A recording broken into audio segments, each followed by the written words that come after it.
અમદાવાદમાં metro rail સેવામાં technical ખામી સર્જાતા વસ્ત્રાલથી થલતેજ જતી મેટ્રો રેલ બંધ કરવાની ફરજ પડી છે, જેના કારણે થલતેજ અને ગાંધીનગર તરફ જતા મુસાફરો મૂંઝવણમાં મુકાયા છે।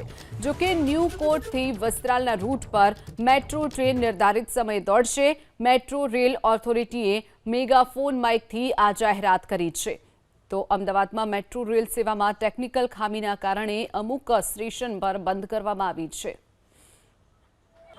તમામ યાત્રીઓને જાણ કરવામાં આવે છે કે ટેકનિકલ ઇશ્યુના કારણે થલતેજ ગામવાળો રૂટ બંધ રહેશે।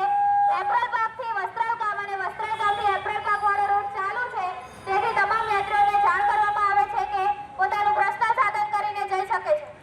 વધુ વિગતો સાથે સંવાદદાતા કુશાંગ સોની આપણી સાથે છે। કુશાંગ, જે રીતે મેટ્રો રેલ સેવામાં ટેકનિકલ ખામી સર્જાઈ છે, કયાથી કયા રૂટ પર મેટ્રો અને કેટલા સમય માટે બંધ કરવાનો નિર્ણય કરાયો છે? કુશાંગ, સમારકામની કામગીરી છે તે શરૂ કરવામાં આવી છે। શાહપુર પાસે આ ખામી સર્જાઈ હોવાનું અત્યારે મેટ્રો પ્રશાસન પાસેથી જાણવા મળ્યું છે। મેટ્રો લાઇનને જે પાવર સપ્લાય કરવામાં આવી રહ્યો છે તે કેબલ કપાઈ ગયો છે, જેના કારણે આખી જે સિસ્ટમ છે તેને અસર થઈ છે।